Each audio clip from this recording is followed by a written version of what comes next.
កុំបានតែត្រាប់មិនចេះពិចារណារឿងក្អែកនិងក្ងាន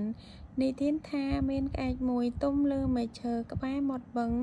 ឃើញក្ងានរោមសមួយកំពុងហែលទឹកពេលប្រទះឃើញត្រីតូចៗក្ងានក៏ដេញហួរលុះបានធ្វើជាចំណីមើលទៅគួរឲ្យរីករាយក្អែកនិយាយខ្ញុំចង់បានរោមស្លាបសដូចបងក្ងានណាស់តើបងក្ងានដឹងថាត្រូវធ្វើយ៉ាងណាទេ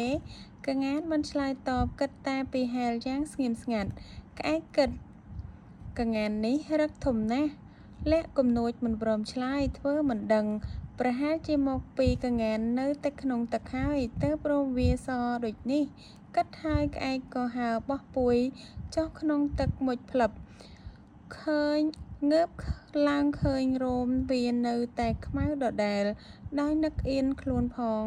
ខ្មាស់ក្ងានផងរងាផងវាក៏វឹបឡើងទៅលើហើយចាកចេញពីទីនោះទៅគំនិតអប់រំកាលមើលឃើញដោយភ្នែកយើងមិនទាន់អាចជឿបានទេត្រូវពិចារណាសិនមុននឹងធ្វើអ្វីមួយតាមនរណាម្នាក់ត្រូវគិតពីផលចំណេញ